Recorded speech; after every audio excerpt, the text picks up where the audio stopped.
sorry again. No problem. Okay, sit up, bud. Yeah, I know. You want me to move so you can lie down, but that's not happening. No, that's not happening. How many hours? I'm rolling. 3 hours. 3 hours. To drive here. I know you've got to drive back today. Thank you. No problem. No problem. I'm glad to be here. Aren't we, bud? He got the morning off from work to be here. Oh wait, what do your t-shirts say? His voice, her heart. Oh. You want more? Okay, we'll get a burger on our way home. Just chill out. Just chill out. All right. So I think if you can start off and tell everyone your name. My name is Peg Pickering. This is my son, Mitt. Mitt. Hi, Mitt. Tell Polly hi. There you go. Hi, Nice Mitt. smile. That's lovely. So, okay. So, let's go back. You've got 2 children. I have 2 children. I have Janie, who is 23. She's also vaccine injured with asthma and a dysregulated immune system, but she's brilliant and she's functional and she's coping and having a life. So, how would you describe yourself with your thoughts on vaccines with your first child and with him? I was one of the sheeple. I did what I was told. I did not question. You know, he was Pitocin induced at 39 weeks. I didn't question that. I was just told that was what needed to be done, so that's what we did. 29 weeks. 39 I was weeks. gonna say. Did I say 29? No, I didn't think you did. I didn't. Okay, 39. I'd never given them a thought. That's just what we did. The doctor said do it, so you do it. So we vaccinated Janie. In retrospect, after her 6-month shots, she went through a period where she wasn't looking us in the eye and her personality seemed to change. And my husband at the time said, gee, if I didn't know better, I would think this child had autism. But within a matter of weeks, she went back to her normal, bubbly, brilliant, precocious self. So she was able to detox whatever that was building up in her body at the time. That didn't really register with me until after he was born, began missing milestones immediately, began having issues immediately, and then of course in retrospect it was crystal clear that she had an issue and that we were fortunate enough that she had been able to process out enough of the poison that all that she was left with was asthma and a dysregulated immune system. She gets everything that comes down the pike. She's not a robust, healthy individual, but she's fully functional and her mind is intact and she will go on to have a good life. Scared to death to have babies. We're now looking for an OBGYN that will not push vaccines on her as a pregnant woman and a pediatrician that will allow her some flexibility, which in this state is virtually impossible to find. Excuse me. But the long story is Mr. Mitt here. He was induced at 39 weeks. He had good APGAR scores, 8 and 9, was healthy weight, healthy length, didn't cry when he was born, which absolutely panicked me, but the OB said, well, he's pink and he's breathing, do you want me to beat him? I said, well, no, as long as he's fine. And of course, they whisked him off and shot him with the Hep B. So I don't know whether he was born neurologically impaired or whether that initial insult right after the Pitocin induction was just more than he could handle. But he missed all of his milestones. He didn't roll over until he was 9 months old. He didn't walk until almost 18 months. After he was getting his 2 months, you continually... He got everything. Everything, right. I mean, I made no correlation. The doctor kept saying, it's not time to worry, it's not time to worry. So he got the Hep B at birth. He got everything that they recommended, not only what's required, but recommended at 2 months, 4 months, 6 months. Meanwhile, he's having issues. He didn't sleep more than 2 hours at a time. He couldn't take more than 2 ounces of fluid at a time. His suck was not strong enough for him to be able to nurse, so at 2 months we had to give him a 6-month nipple for him to be able to get anything out of the bottle. And of course I was feeding him the garbage that they tell you to feed the the commercially available GMO formula. But he would take 2 ounces, and then he would sleep for 2 hours, and then he would get up and take 2 more ounces. It was just nonstop. But he was at the 50th percentile on weight and height. He was roly-poly. He was chubby. He was content. At 12 months, his dad took him to the doctor for his well baby checkup. We'll back up. At 9 months, we finally stopped listening to the doctor saying it's not time to worry, and took him to a neurologist who diagnosed him with static encephalopathy. Said there was nothing to be done, just live with it. 12 months, Jerry took him in for his well baby checkup. The pediatrician called the neurologist to get permission to vaccinate him, and the idiot neurologist said, sure, it won't hurt him. Gave him the MMR and the varicella at 12 months. 6 days later, he broke out in a petechiae rash. Took him back to the doctor. The doctor suspected meningitis. Sent him to an infectious disease specialist who put him through a spinal tap and put him in the hospital on IV antibiotics. Of course, meningitis came back negative. 6 days later, he left the hospital with systemic yeast from the IV antibiotics and antibiotic-resistant Klebsiella. For 14 months from the date of that vaccination, this child did not gain a single ounce. I know you're hungry. He went from the 50th percentile on both height and weight to falling off the bottom of the weight chart.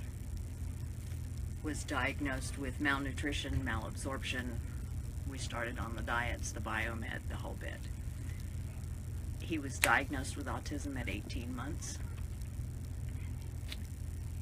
No one would ever admit that it was the MMR, but that's what put him in the hospital, and that's what started the failure to thrive. Yes, he was missing milestones before that, probably from all of the vaccinations at 2, 4, and 6 months, but the MMR put him in the hospital. Well, and he had the varicella on the same day, so it's a combination. And it's been an uphill struggle ever since. And he's still very, very thin. Yes, he is, but he's at least on the weight chart now. When he was 6 or 7, one of his therapists decided that I was doing this awful gluten-free, casein-free diet, and that's why he was so thin, and reported us to Child Protective Services. And we went around and around and around and around about that not being medically accepted, etc. Fortunately, his mainstream general practitioner doctor wrote a letter that said, this woman has forgotten more about autism than I have ever known. And when the child came to me, he was off the bottom of the weight chart, and he's now at the 10th percentile. Leave them alone. And that was the end of the story. But the speech never came. Speech never.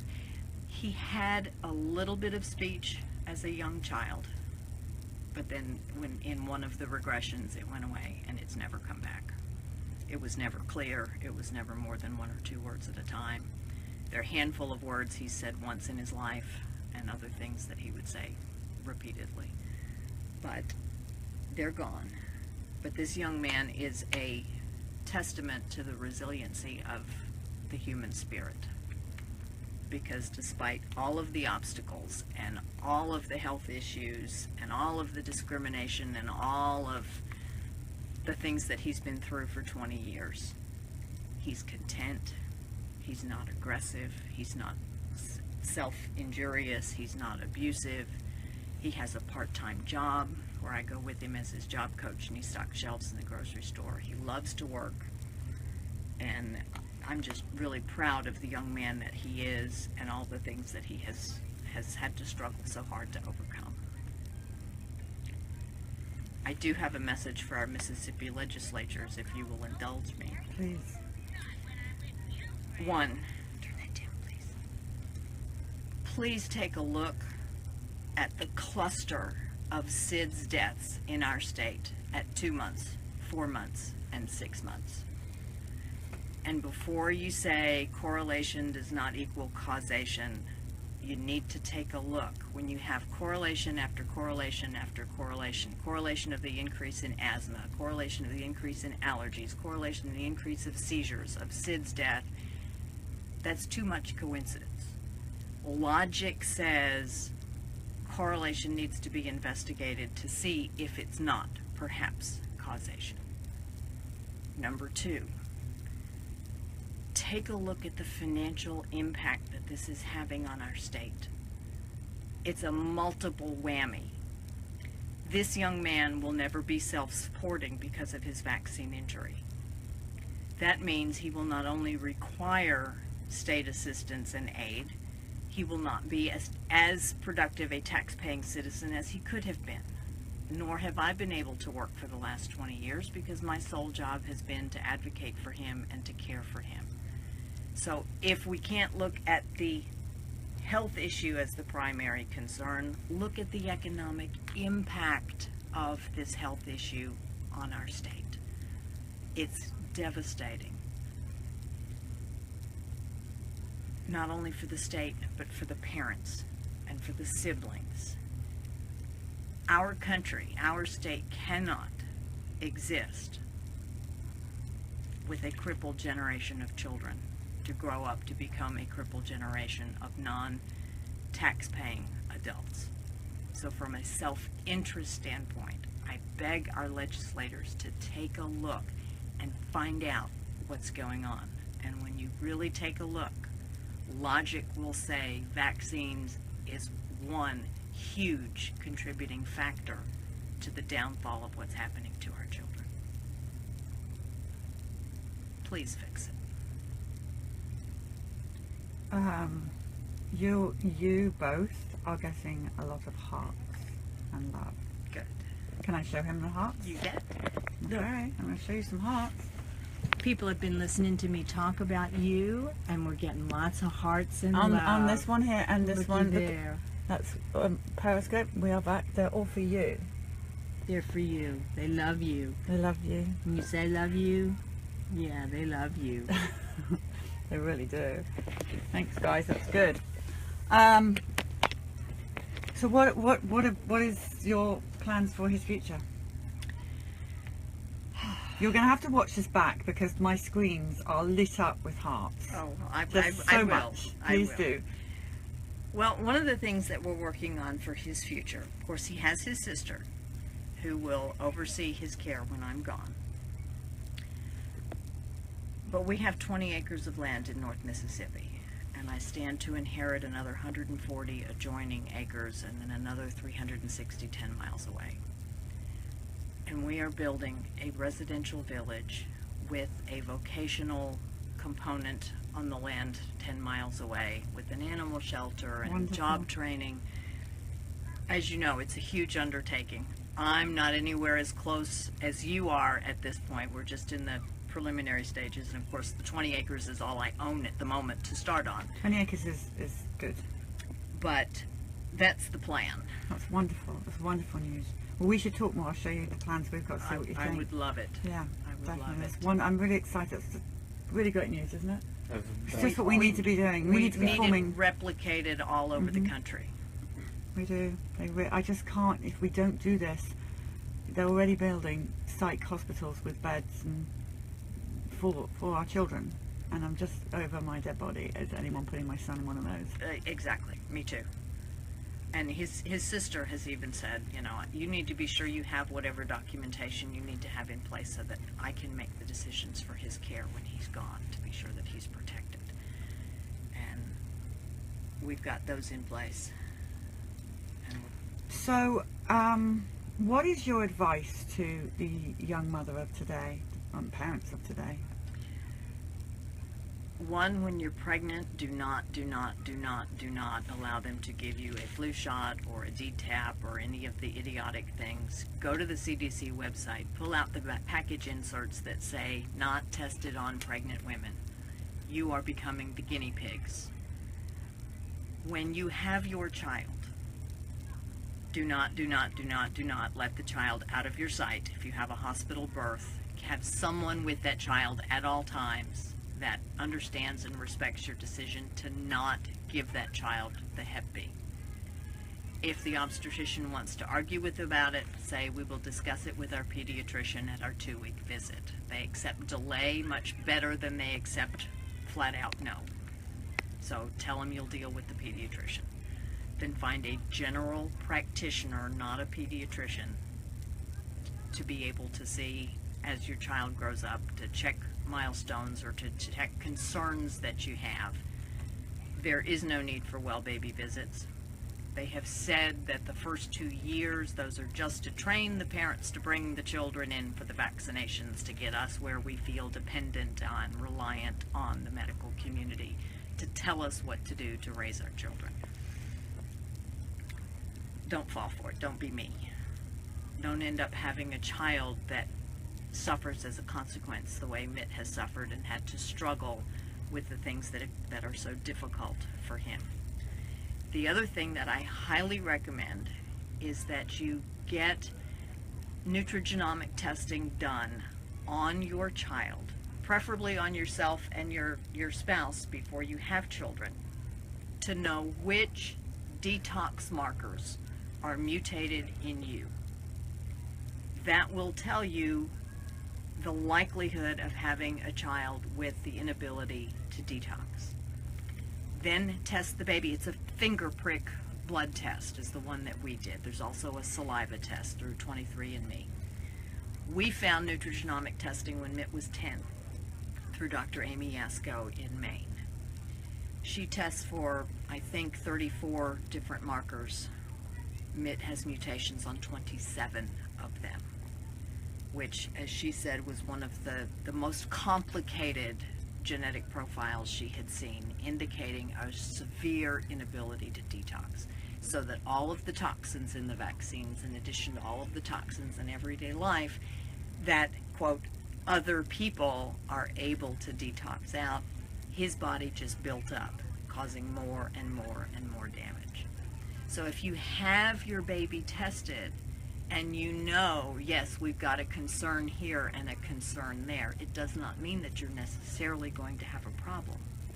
But you can get the things in place, the minuscule amounts of supplements that are needed for a baby to open up that methylation pathway to help detox out the environmental toxins, can keep you from having a devastating result.